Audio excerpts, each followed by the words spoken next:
Pazdzioch. I am the founder of Inspiring Creative Insight Life Coaching.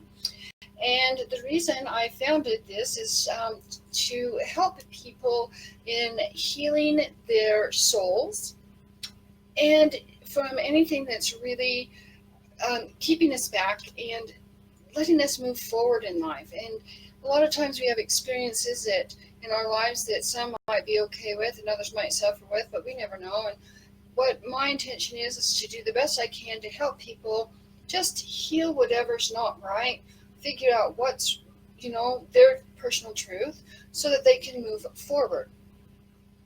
And so with that said, welcome if you're new. So just to recap on the previous video from last Thursday, we talked about gratitude, and I just want to go over that just a little bit.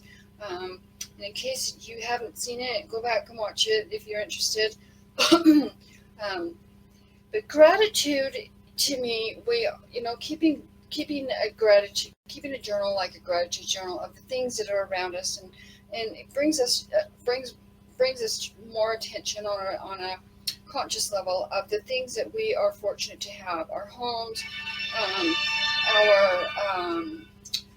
the food that we eat, the clothes that we wear, the car that we drive, the bus that we take, having a bus pass, for whatever it is that we have currently in our lives, to be grateful for the people, everything. And then there's also gratitude for the people that serve us in our lives. For instance, the people at the grocery store, the people at the bank, office, people you work with, just generally anyone, people that you walk by in the street, that people that hold your door open. Having gratitude for all of these things in your life and showing appreciation to them, thanking them for what they're doing, and it's really, it is not only good for your soul, it's also good for their souls, because you might have, by showing gratitude to someone that really didn't expect it,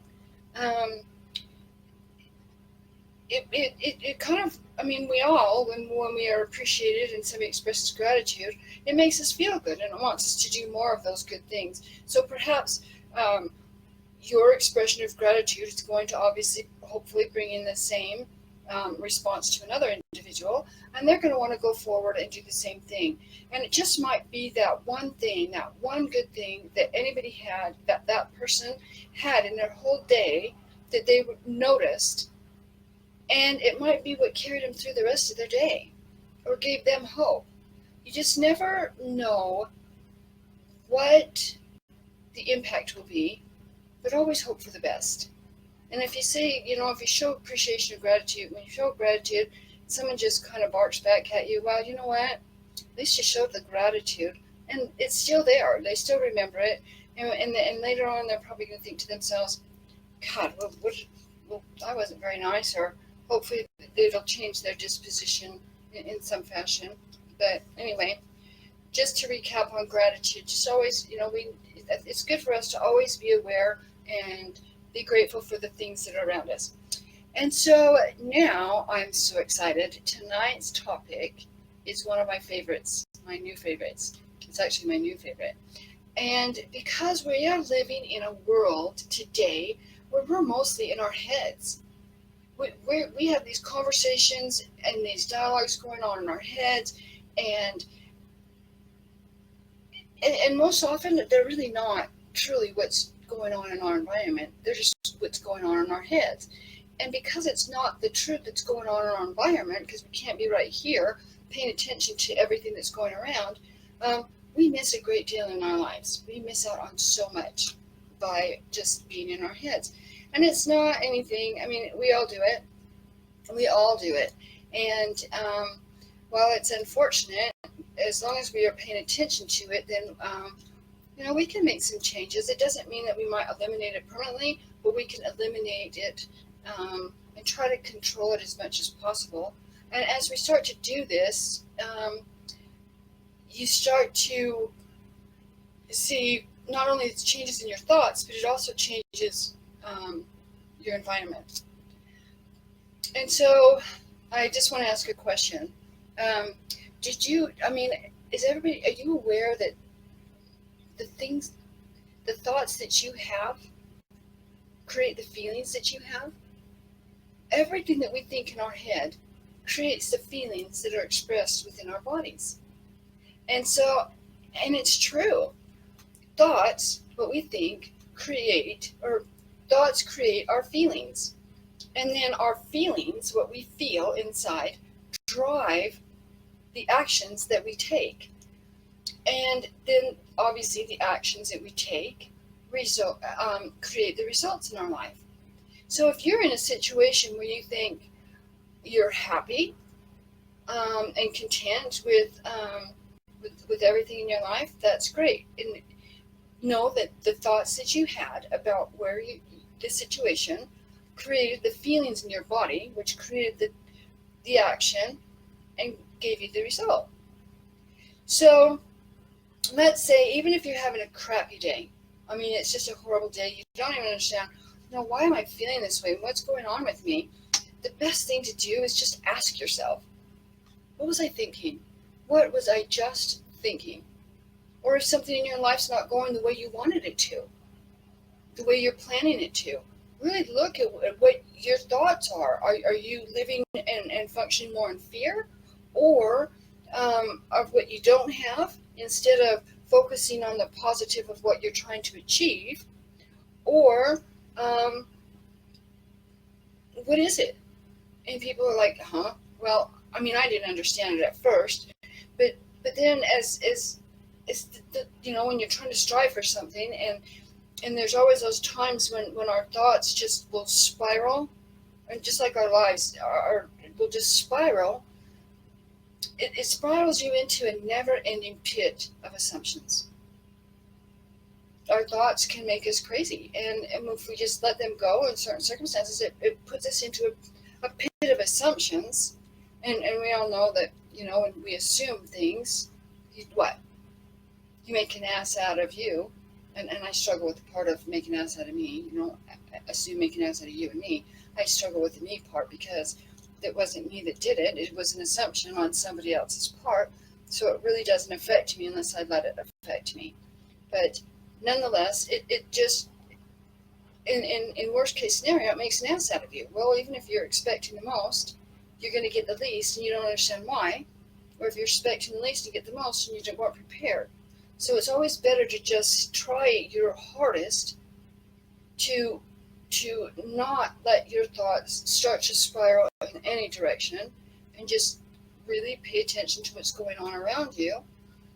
Therefore, you'll have a better position and know how to react, or what the next action is going to be.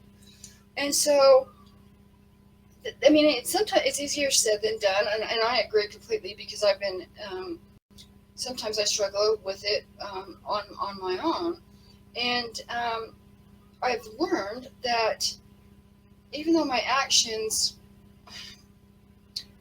I would think, how can I eliminate these actions, and how can I eliminate what's happening? How can I eliminate this spiral effect?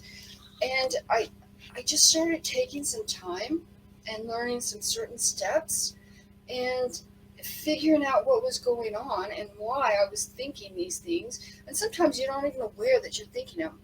The thoughts that we have, I mean, that run through our heads per minute, it's just crazy. 50,000. And I think I can't even remember the statistics. I looked it up, and they were just crazy. But it's just truly one of those little things can trigger something very small, or a little small trigger can trigger something huge from the past, and then it brings it all forward through your emotions, and it starts playing these tapes in your head, which is really unproductive. And so by taking the time to learn certain steps to figure out what they are, it is truly beneficial to everyone. And and figuring out is kind of it's kind of the easiest part, to identify the main parts of what you're thinking, and the most difficult part is following through to change those behaviors, because Well, actually, the difficult part is trying to figure out what exactly it is, and then the easiest part is identifying out, oh, and then changing them, which is pretty easy to do I mean, it gets more and more familiar. And one of the things that I wanted to share with you, and I wrote this down, and I'd like to read it to you. I know I should probably have memorized it, but I didn't because I just grabbed it last minute. And it said, "You will never reach the place where you will not need to be diligent about your choice of thought, because we live in a world that is determined to show us every pocket of despair. So, we must diligently choose our thoughts." And it gets easier and easier and easier to do so as we begin to choose what we are going to think. And in return, obviously, that connection. Our thoughts are going to change our feelings will change our actions, and our actions will change the results that we have in our life. And then it went on to say, right now, it may feel to us all, like those moments of connection to in our thoughts are really rare, and which is true, they are really rare. But in time,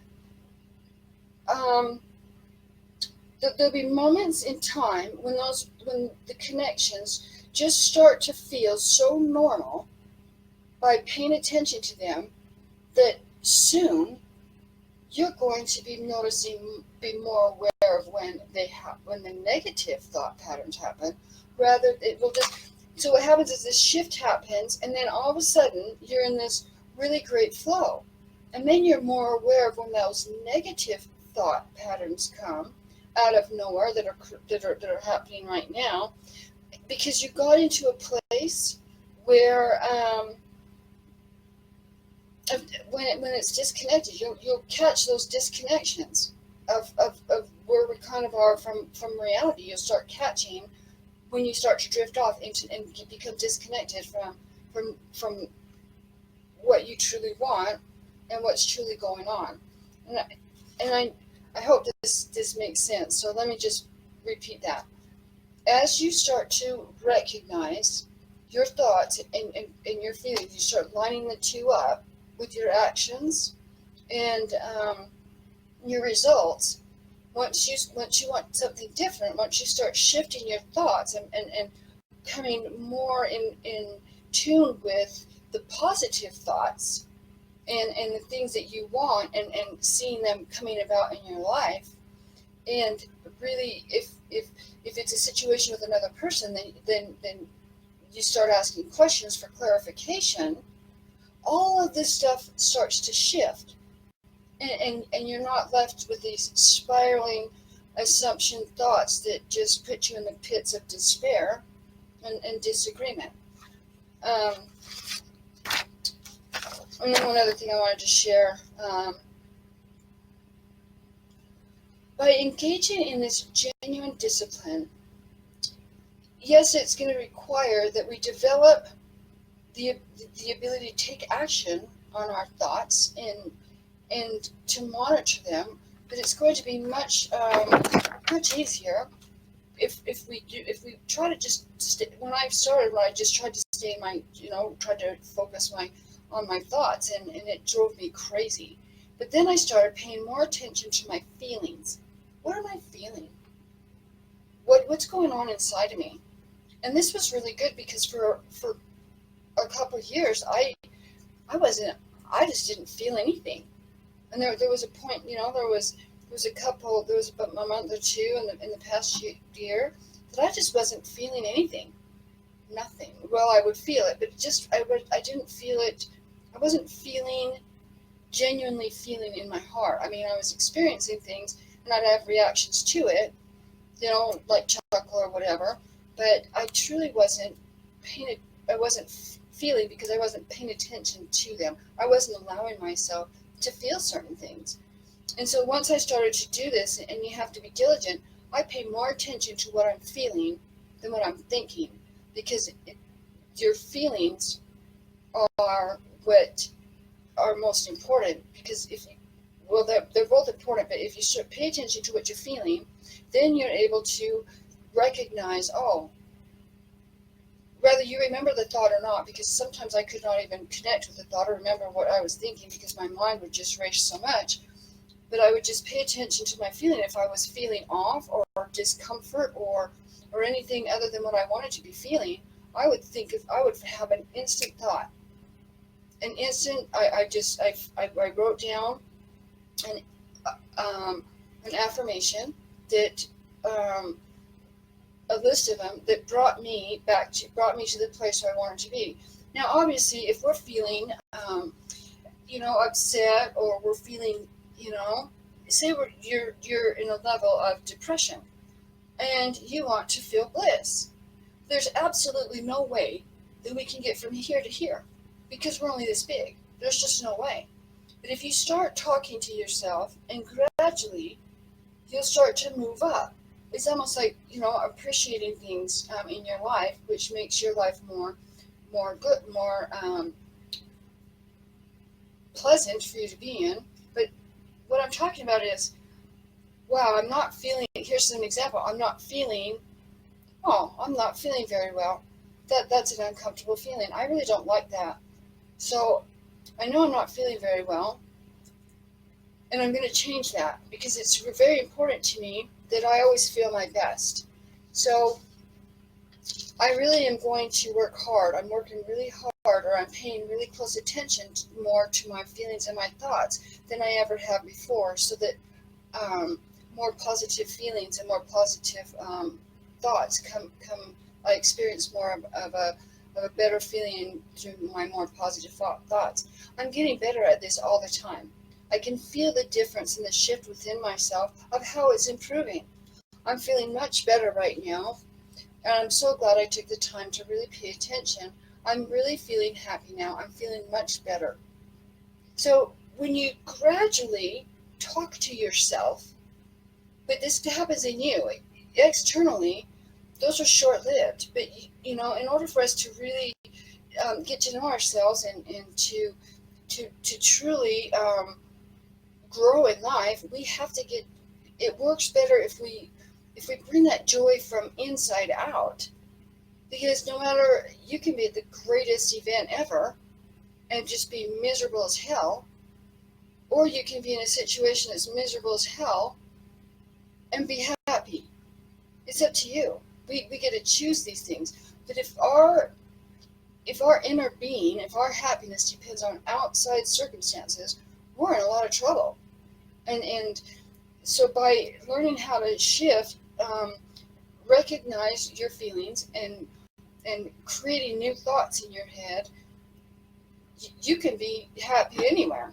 And that's truly our goal. It doesn't really matter where we are in life, but we can be sitting anywhere. We can sit on the beach and drinking pina coladas and be happy or miserable depending on our choice. Or we could be sitting in a 10 foot of snow, freezing our ass off, and still be happy or be miserable, depending on what we've created within ourselves. And it's just, this is what the whole thing about, this is what I'm trying to get to, is no matter your circumstances that surround you, controlling our thoughts and our feelings will drive us through any situation that we're struggling with. So I'll share, I struggled greatly when I lost one of my children, and I was pretty numb, really numb. This was years ago, and I felt responsible, and I had all these crazy thoughts in my head. It's my fault. I should have been a better mother. Why couldn't I have done? It goes on and on. I was spiraling myself into it, and I remember doing this. And then now I look at it, and I think about that situation, and for years I thought about it, and I spiral into that. I couldn't think about him in a good way, because it always took me into spiraling through those thoughts, those negative thoughts. But now, being aware of that, I changed that perception, and I realized I was a great mom, and my life was so blessed to have him, even the short time that he was here. And I am so grateful that he picked me to be his mommy. And then I think about all the people that his life touched when he was here, and just the joy that he brought us was just amazing. And it doesn't take away the fact that he's gone, doesn't have to take away as well the joy and the memories and the good and the things that I get to hold dear in my heart from him. And just to know that I'm his mom, and God, I was amazing. I did a great job. If I wouldn't have done a great job, he would have never picked me. It was just, he only had to be here a short time. And it doesn't matter that we don't know why, and he passed from SIDS. And that was even more frustrating because you can't figure out why. There's no reason. Just done. Well, that would increase that spiraling feeling. But if we change the way our perception of a situation, and we look at it and we say, there's got to be something good. There's got to be something to take away that's positive. There has to be. And so Anthony had a beautiful smile. He brought us a lot of joy. He made me a stronger individual. Emotionally, I learned how to fight, just to fight like I've never fought for another human being. I've loved unconditionally, which I love my other kids the same, but I can love and lose, and I learned that from him. And I can appreciate the short-term relationships as much as I can appreciate those long-term relationships that come into my life. And he strengthened my life, and I mean, just the people that his life touched. There's so many, and if you have a situation in your life that's uncomfortable, try to find something like that so that your thoughts don't spiral into negativity on any given situation. And remember, our thoughts drive our feelings. And if you want to start feeling better about anything in your life, change what you're thinking and really look at a situation and say, instead of, find something good, really look at the whole thing. How did that situation better you? Even if it was, just devastating. I mean, when my son died, it was devastating not to have him. But being able to find, and it takes a while, but just slowly, just start journaling it down, and just trying to find something, some sort of blessing to you, some sort of gift, some sort of strength.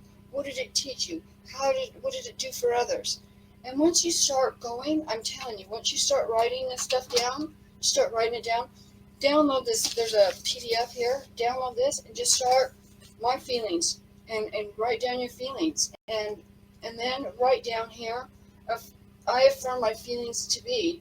And then start writing down how you're going to shift from this negative feeling to a more positive feeling through what you're going to be thinking about. It truly is amazing, and it works really, really well. This is on my Facebook page. If you'd like it, you can also go to LesleyPazdzioch.com / Oh wait, well, no, I'm not sure if it's on. Not sure if it's on that page yet or not, but pretty soon it's going to be added to a resource page on my website, but I haven't completed that yet. And if you're curious, I also have this PDF that I created, and this is a PDF about patterns of unhealthy thinking. And in the first part, it just talks about different patterns that we have that truly are detrimental to us. That we do it all the time. We most often you'll find the most common thought patterns. You'll start to be able to identify them. I think this lists 18, but you'll start to figure out by reviewing by reviewing these thought patterns, you'll be able to identify your most common thought pattern, and you can list them. We all experience all of them, so it's not bad. It's not a bad thing. It's actually a good thing that we take the time to figure them out. But I'll just tell you a few of them. Predicting the future. None of us can predict the future, but we seem to do it all the time. It talks about, and it gives you some exercises here on how to really stop predicting the future and how to start planning what you want to come to you, and it works a lot better. Mind reading. Oh, this one drives me crazy. There is nothing worse, you have to agree, than when somebody tells you what you are thinking or what you are doing when they have no idea. And we do it to other people. Other people do it to us. They think that we know, that they know exactly what we were doing and what we were thinking. No, they really don't. And no, we really don't. There are those times when we happen to say the same things at the same time. That's totally different. But people really don't know what you're thinking. And if you ever assuming that you know what another person's thinking, follow it up with a question for clarification. That's the best way to do it. And do it in a 50-yard line, no emotion, no accusation. Is this what you're saying? Is this what happened? Ask in an honest, genuine way so that you can identify if the truth from your imagination. Another one is catastrophizing. We catastrophize things. We think the worst case scenario. It's not good. Focusing on the negatives. Oh, sometimes, just like with Anthony, I focused on the negatives, and it's a total death spiral. Don't even, this will help you get over it. I don't believe this link's on my Facebook page, but I'm going to go ahead and add this really quickly. And overgeneralizing. Overgeneralizing is when you take the past and the present and you make assumptions that everything else will follow in the same order. And that's just not good. It explains this too. Here's another one. Imagining worst case scenarios. Labeling. Ooh, that's a good one. And it tells you how to, it gives you an exercise. Oh, this is only 7 exercises. Oh, this is just the 7. If you want all 18, this particular document has 7 of them, but I actually have a list of 18 of the most unhealthy thought patterns that we can have.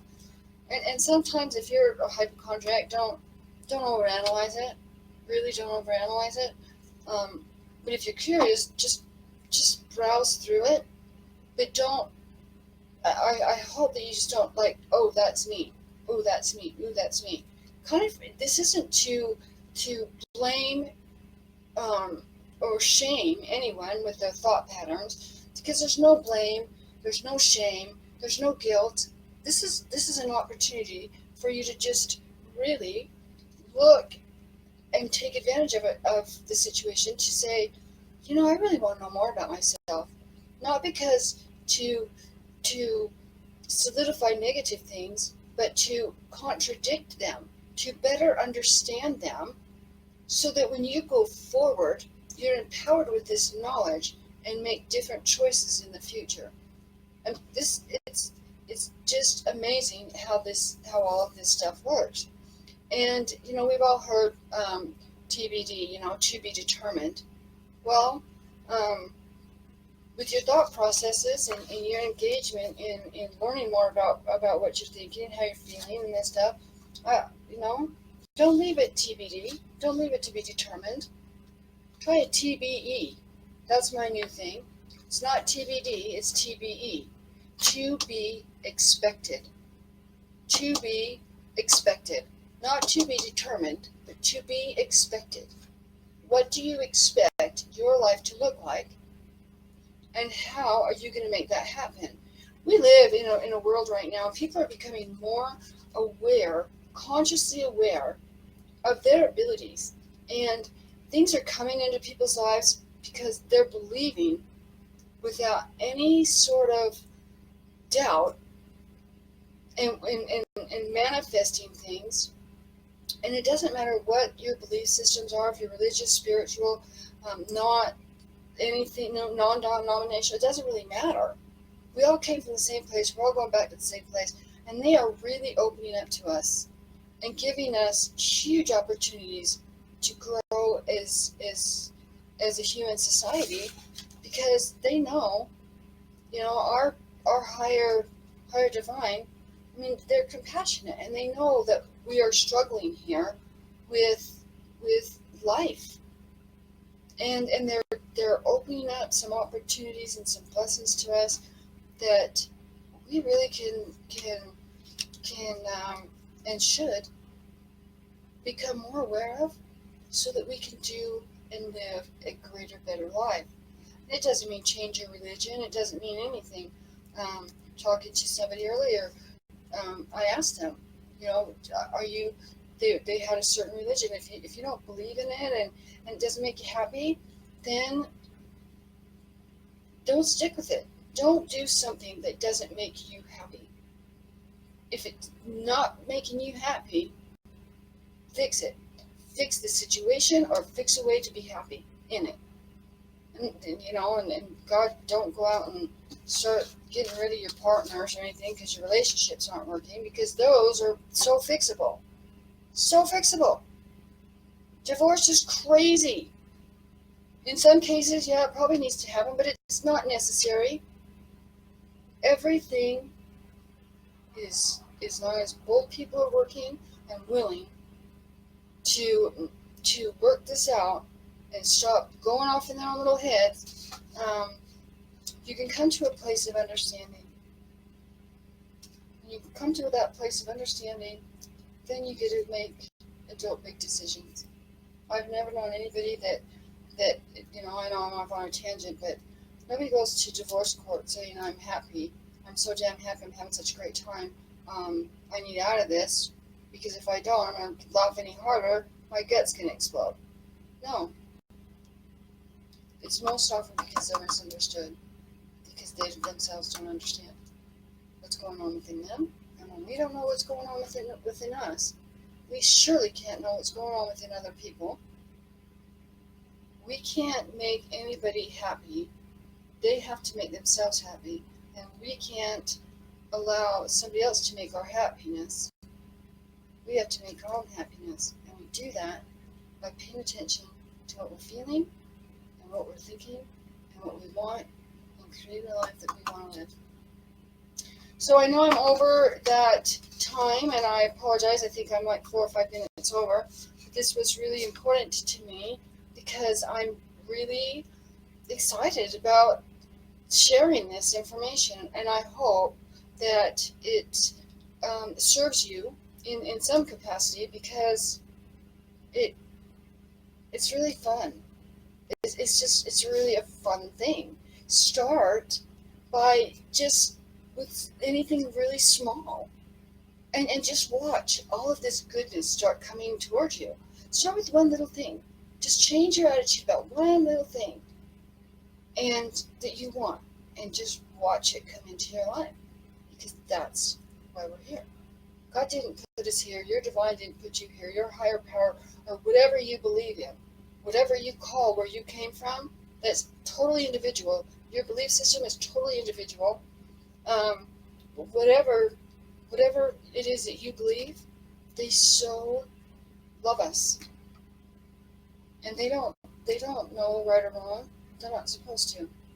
It's for us to define what's right or wrong for us. And so you create what's right or wrong and determine that within your thoughts and your feelings. And then we go forward.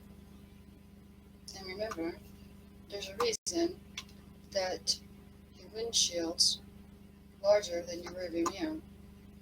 Don't look back. Don't look in the past to try to find the answers to the future. Just create the road yourself. Because your past, you can't change it. It's written in ink. You can't erase it. Find the good, find something positive, and move forward with your thoughts and your feelings. And take those little steps. Talk yourself into a better feeling. Don't expect to go from depression to oblivion, bliss. talk yourself into those feelings, and maybe you can only talk yourself up one level, or maybe two, and maybe there's 20 levels ahead of you, or 20 stairs you have to walk up. That's okay. That's fine. It's not a race. You're gonna make it as long as you take that first step. And if you have to sit on that first step, and that's all and that's all you can get to in a day or a minute or a week, or whatever it takes for you to be able to push yourself to that next level, that's fine. Just ask and be patient, because they will answer you. And you, pretty soon, you're gonna be walking up those stairs, and you're gonna be exactly where you want to be. Because if you think it, you can feel it. You will. You'll create. It'll create the action that you want to the action that's needed in order to get the result that you desire, and it truly happens. So, okay, well, thank you so much. I hope everybody is well, and if you have any questions, email me. You can contact me through my website, LesleyPazdzioch.com, and